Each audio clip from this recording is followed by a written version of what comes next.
sido Muy las bien. palabras del doctor Hugo Salinas. Agradecer de verdad por la presencia y por el espacio que se da. Allá es prácticamente las 4 o 5 de la mañana, ¿no? Hora de Francia. Y recordarles también de que estas ponencias van a ser continuadas. Muchas veces le estamos dejando, hay muchas preguntas que nos podríamos hacer en el proceso, pero si no llevamos el paquete completo del curso o de estas ponencias, no vamos a entender el sentir de lo que el doctor Hugo Salinas está diciendo. Por eso que muchas veces opinamos sin tener los contenidos en sí. Sería bueno para la próxima ser un poco más puntuales a la hora y agarrar el tema, ¿no? Del comienzo hacia el fin, ¿no? Cosa que no haya vacíos, porque el doctor Hugo Salinas eh, fácilmente, ¿no? Él te va a dar los insumos y luego de ello te va a decir pregunta. Pero si no hemos recabado todos los insumos que queremos, este, que queremos captar en el proceso, o poco o vamos a tergiversar lo que se está diciendo aquí. Eso es lo que quería decirles y orgulloso de verdad de que un paisano guanuqueño, ¿no? Se haya involucrado en estos temas y haya sacado sus libros. Un proyecto de investigación de años de trabajo plasmados en sus dos libros y otros libros de más que también en lo sucesivo lo va a comentar, pero básicamente está implementando estas ponencias en función a sus dos libros que mencionó el doctor Hugo Salinas, que desde ya les vamos a compartir los links también para que ustedes también tengan la oportunidad de leerlo y venir ya con algo, ¿no? Con una base, como quien dice, ¿no? Para poder seguir escuchando las palabras del doctor Hugo Salinas. Gracias. Más bien algunos comentarios que podría salir de parte de los presentes. Con gusto el doctor Hugo Salinas va a develar sus inquietudes. La sala está abierta para el que quiere participar.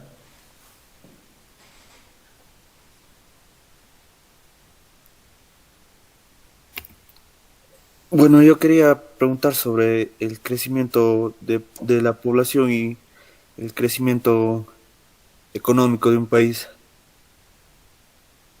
Bueno, te voy a responder en función de lo que hemos hablado, solo eso nada más. Nosotros hemos hablado de dos procesos de trabajo, que son los orígenes de la humanidad, a mano desnuda y con herramientas, ¿no? Y ya lo hemos visto, ¿no?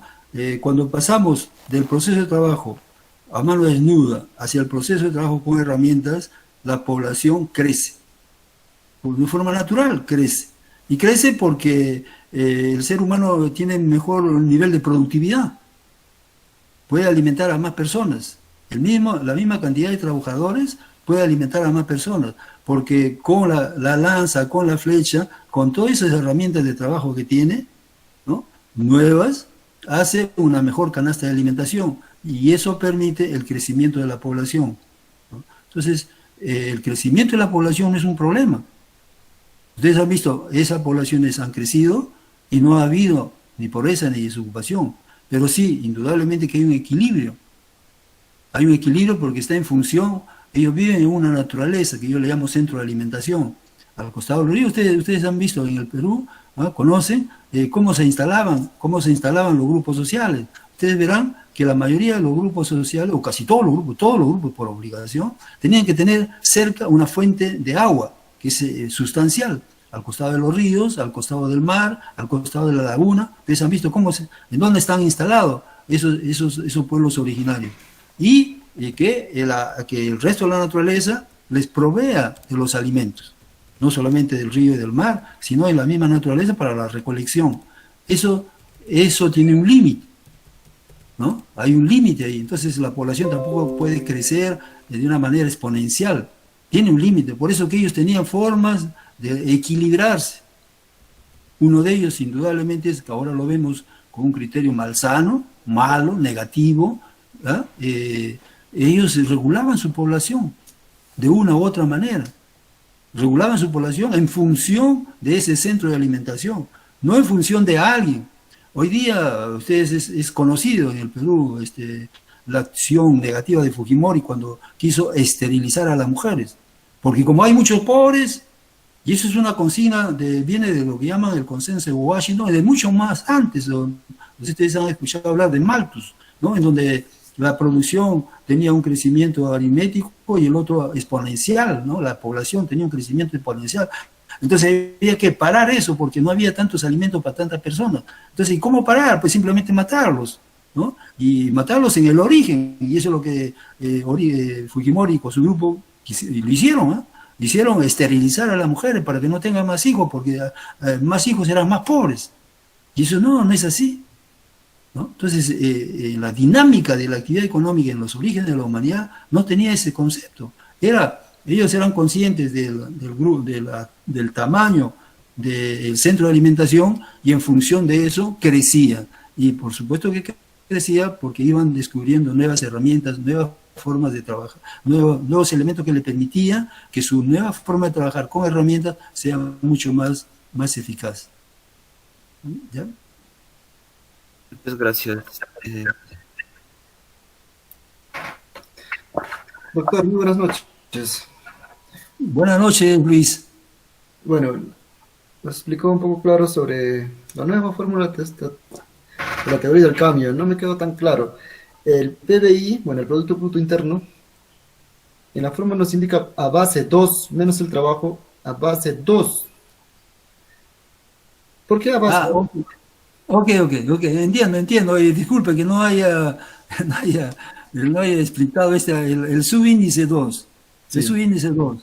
Eso lo vamos a ver con detalle un poco más adelante, sino que rápidamente les traía a colación esta formulita, que es una fórmula ya en tiempo moderno. En tiempo moderno, lo que yo estoy proponiendo como una alternativa es, acá ustedes ven el PBI sub 2, los salarios sub 2, la masa de salarios, es porque hay un sub 1. El sub 2 nos indica que en matemáticas hay un sub 1, por lo menos. Y en realidad, eso es. En el bloque que les voy a más adelante ya proponer en su integralidad, yo propongo que la solución de la pobreza y el desempleo pasa por esta fórmula del PBI sub 2, salario sub 2, porque va a haber un sector económico 2. El sector económico actual, tal como existe, puede quedar, y a eso le llamo sector 1. O sea, todo ese paquete de empresas que existe actualmente puede generar un nivel de PBI sub 1, ¿no? El nuevo que se va a generar, el nuevo sector, el sector 2, va a generar un PBI sub 2. De ahí el origen de este sub 2 que encuentras, es porque será un modelo alternativo en una economía de mercado a dos sectores. El que yo les estoy hablando es del sector que va a resolver el problema, porque el sector actual no lo resuelve, hace cientos de años, miles de años que no lo resuelve el problema. Entonces hay que generar un sector con nuevas dinámicas, con nuevos elementos, que es el que va a resolver el problema. Y la propuesta es esa, la repartición que debe resolver sus problemas es con el sub 2. Entonces hay que generar empresas, cantidad de empresas que van a conformar el PBI sub 2. Esa es la idea del sub 2, ¿no? Es una economía de mercado, la propuesta en genérica es una economía de mercado a dos sectores. Sector 1, a repartición individualista como ahora, sector 2, a repartición igualitaria, estrictamente igualitaria. En el caso moderno se hace eso. Y ustedes van a ver por qué. Y evitemos, por ahorita no ir tanto en detalle, lo único que he querido ver es que mostrarles es que hay una dinámica ahí. Hay una dinámica entre estos, en esa fórmula que genera solidaridad, que genera hermandad, porque ahí un trabajador se preocupa del otro, una persona cualquiera que sea se preocupa del otro. En cambio hoy día no, hoy día somos sumamente individualistas, hacemos nuestro desarrollo individual sin importar el resto de la sociedad. Con que nosotros salgamos adelante, bien, el resto que me joda. Entonces ese es el comportamiento que nos genera el modelo actual. En el caso de los pueblos originarios, a los orígenes de la humanidad, el comportamiento era diferente. No porque eran salvajes, no porque eran chunchos, no porque eran todavía bien atrasados, no.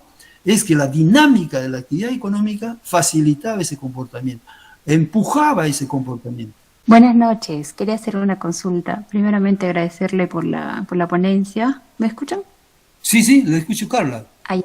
Ok, sí.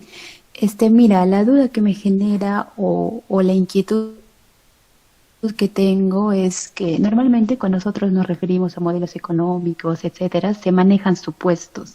En este caso, por ejemplo, dada la coyuntura que tenemos actualmente, la pandemia, toda situación muy inesperada.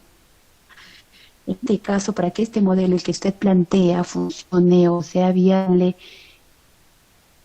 ¿qué supuesto o qué tendría que pasar para que funcione, ¿no? Para la redundancia. O sea, ¿usted maneja un supuesto o es que Ya.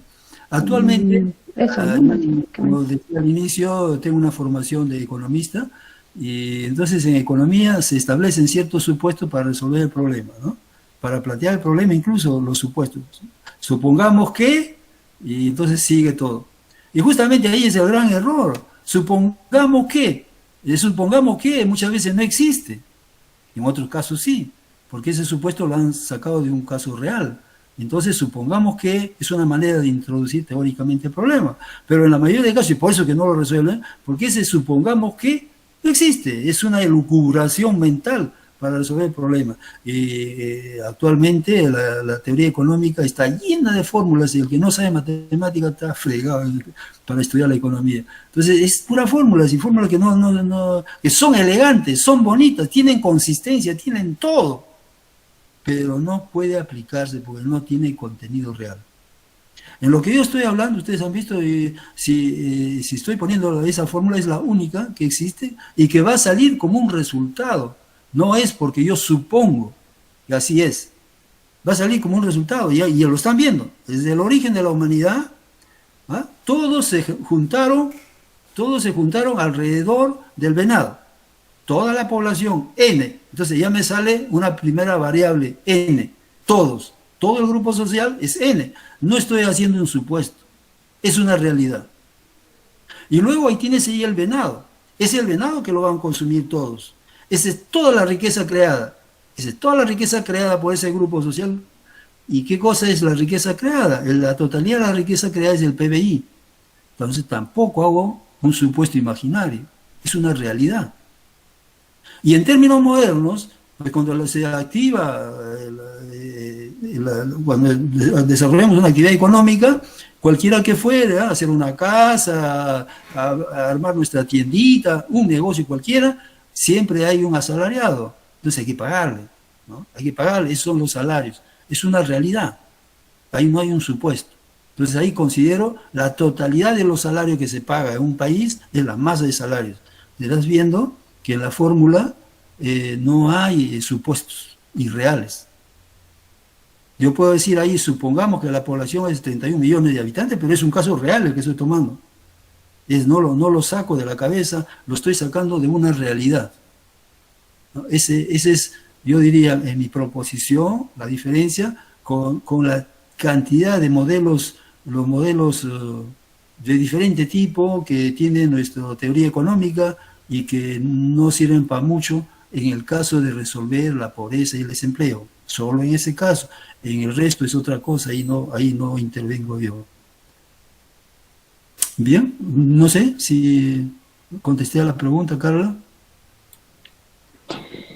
Sí, pero a veces yo sigo pensando que siempre hay situaciones que puedan influir en determinadas, ¿no? Lo que se pretende hacer o lo que se quiere hacer. Siempre hay variables que muchas veces no las podemos controlar.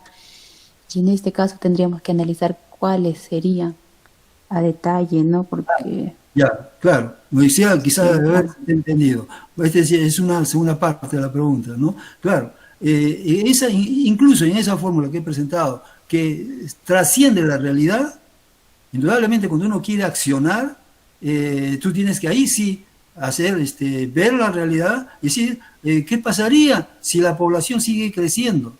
Entonces supongamos que esta población va a tener una tasa de crecimiento, no la normal de 1.8%, sino va a ser de 5%, se van a poner como cuyes a hacer gente.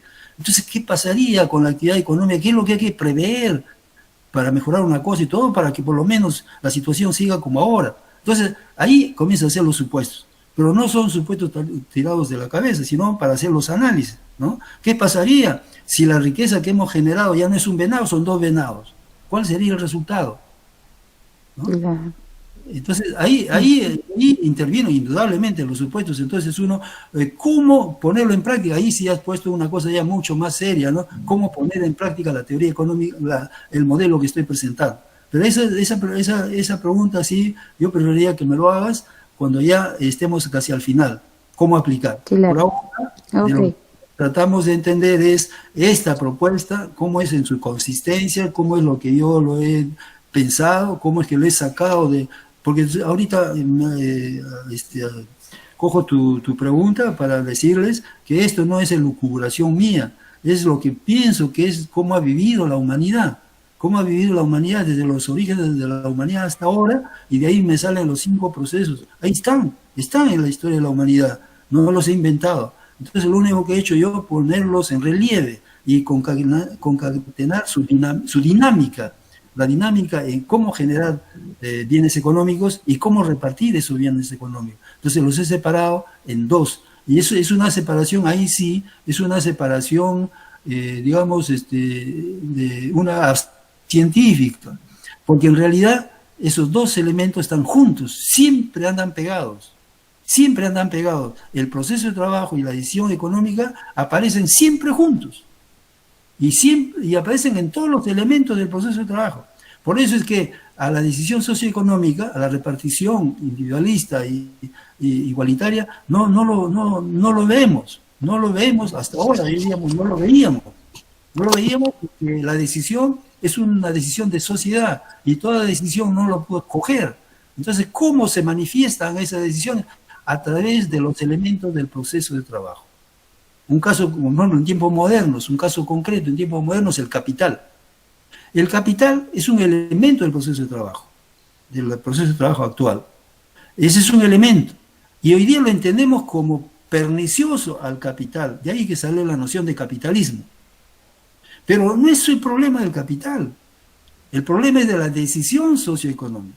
Hay una decisión socioeconómica de repartición individualista, en donde todo el resultado es para mí. Y el resto, incluso los que han trabajado, tienen un salario de miseria. Entonces tú odias a esa forma de utilizar el capital, a ese capitalismo. Odias a la máquina. Porque la máquina, anteriormente sin máquina, la agricultura era digamos, se trabajaba ahí 100, 200 personas en esa superficie. Pero entra la máquina, de esas 200 personas va a quedar no más que 2, 3 personas. Y todos a la calle. Porque la máquina hace el trabajo de 100 personas. Entonces el odio viene a la máquina. Cuando la máquina no tiene nada que hacer. Y lo que ha pasado es que hay una repartición individualista. Todo el resultado le pertenece al dueño del acto económico, entonces a él, pues si la máquina hace el trabajo de los otros 90, entonces todos ellos que se vayan a la calle, y no me interesa nada, porque a mí me preocupa ese acto económico y nada más. Entonces el desempleo, tú lo ves ahí cómo aparece el desempleo, y cómo los desempleados comienzan a odiar a la máquina. Por eso que en los orígenes de la industrialización, ¿cuál era la reacción de los obreros? Romper las máquinas. Porque la idea era que la máquina que le estaba fastidiando ahí. O en tiempos modernos, cuando comenzó a aparecer el internet, la computadora, las primeras preocupaciones era, entraba una computadora con una aplicación en donde de lo que antes trabajaban 10, los 9 se van a la calle y la aplicación se encarga de hacer el resto. La máquina, la gente estaba en contra de ese nuevo modelo, de esa nueva forma de trabajar con internet, con aplicaciones, y todo, no lo ves, lo único que ves es la carcasa, lo que dicen el hardware, lo único que ves es el hardware. Entonces tú dices, el responsable es esa máquina, esa computadora es el responsable. No, es la repartición, como el resultado de la actividad económica lo apropia una sola persona. Y como eso es una decisión de sociedad, tú no lo ves. Que hasta ahora eso estaba pegado y los análisis en teoría económica lo hacemos juntos, pegados. Y eso no da, pues. No da porque ahí hay 2 elementos que tienen dinámicas completamente diferentes. Y andan juntos. Siempre andan juntos. Por su naturaleza. Pero tienen comportamientos completamente diferentes. Y eso más adelante vamos a volver y será también ocasión para que sigamos conversando y con esa misma pregunta. Carla, no sé. Ok, gracias. Sí, me comprometo a seguir las... Bueno, si no hubiera, yo les agradezco que todos ustedes han estado presentes. Es un esfuerzo. Gracias por ese tiempo dedicado y a que me han permitido a ustedes que le comience a exponer esta nueva forma de ver las cosas que, a mi entender, es la forma para poder recién resolver integralmente, sobre todo, los dos grandes problemas de la humanidad, la pobreza y la desocupación, y resolverlos en el término siguiente: desaparecerlo del mapa. No hay motivo para que exista, y más adelante lo vamos a hacer con mayor claridad, no hay ningún motivo para que exista desempleo. No hay ningún motivo para que existan pobres por un lado, ricos por otro lado. Y no hay ningún motivo que nosotros estemos destrozando nuestro ambiente. Nosotros mismos contribuimos a que esta humanidad se vaya al tacho pronto, con todos los indicadores que vienen saliendo. Se están haciendo grandes acuerdos, pero que acuerdos que no se ponen a la práctica, porque el comportamiento de las empresas y de los empresarios, sobre todo de las multinacionales, que son ellas las que manejan el mundo, no estoy hablando de los pequeños, medianos y microempresarios, corresponden ellos al mismo tipo de repartición, pero quien influye en la dinámica de la sociedad a nivel mundial son las grandes empresas, las multinacionales, las grandes corporaciones. Entonces, ellos actúan siempre con ese criterio individualista y lógicamente no hay solución al caso. Entonces, con esta nueva teoría, que yo supongo da en el clavo, nos permitiría resolver esos problemas. Pero déjenme que lo explique. Y háganme las preguntas en función de lo que desarrollo para entender lo que les explico. Si yo me estoy explicando mal, no hay una parte que no se ha entendido, por favor, hagan la pregunta para entenderlo bien, porque depende mucho de eso. Con eso no digo que ustedes van a adherir a mi propuesta, no, solamente entender lo que quiero explicarme. A veces no me explico bien, entonces con una pregunta me permitirá quizás explicarlo mejor y que se entienda esta teoría del cambio que estoy proponiendo. Bueno, muchas gracias a todos ustedes. Bueno, doctor, un ratito. Hasta la próxima. Doctor, Gracias. ¿Sí? hay una Doc, inquietud del... quería emitir unas palabras previo a que se retire, doctor. Primeramente, agradecerle, ¿no?, la presencia de usted, como siempre, manifestando, explicando a los semejantes el estudio que ha hecho muchos años usted, toda la investigación y lo mismo que así pues se refleja en los libros, ¿no?, que nos está ofreciendo gratuitamente. En todo caso, voy a hacer especie de una pequeña recapitulación. Como usted dice, es bueno no saltarnos demasiado, ¿no?, para comprender perfectamente cuál es la idea de usted. Bueno, me voy a permitir, tal vez porque ya hemos tenido unas charlas anteriores, y de paso también un poquito reforzar tal vez las preguntas que han hecho los compañeros. Pues bien, ¿no? La fórmula que plantea el doctor Hugo Salinas, pues es en base a un análisis, ¿no?, de la dinámica de la sociedad en los orígenes de la humanidad, donde no había pobreza, donde todo era una repartición más o menos igualitaria, como dice él, ¿no? En todo caso, esa pregunta que hizo Carlos Malqui al doctor, ¿por qué pone el subíndice 2? Tengo entendido que es lo que el doctor plantea, es una alternativa, ¿no?, un modelo alternativo a lo que ya existe ya. Porque usted sabe, un cambio drástico es bien complicado. Entonces, para que sea suave, digamos, la transición, pues lo que propone es un modelo alternativo, ¿no? Y por eso estamos en política. Justo comentábamos con el doctor la importancia de participar en política, te da ese poder de ejecutar ese pensamiento, esa teoría. Y en esa línea, Dios mediante, si el destino y la población nos den esa oportunidad de poder estar, vamos a implementar a manera de, digamos, de inicio en la provincia de 2 de Mayo, esta teoría del doctor. Vamos a hacer todos los esfuerzos para que, pues, ¿no?, demostrarle a la gente, a la población, de que sí se puede encaminar pues, la teoría del doctor Hugo Salinas. Ese es nuestro objetivo, el reto más adelante, pero por lo pronto nos toca a nosotros tratar de entender, pero no con ánimos ¿qué digo?, de imponer, ¿no?, sino de conocer, analizar por nuestra propia cuenta y seguidamente discutir pues, nuestras ideas y las posturas de cada uno. Es lo que yo quiero manifestarles, amigos, compañeros, y pues una vez más agradecerle, doctor Hugo, por la deferencia con nosotros. Gracias. Muchas gracias, Diego. Muchas gracias a todos ustedes. Vamos con el mismo ánimo y en la siguiente posición, la siguiente sesión, yo creo que ahí se va ya a entrar un poco más a lo que es la situación actual, pero ya con los elementos de esta nueva teoría del cambio. Bueno, les agradezco a todos ustedes y hasta la próxima.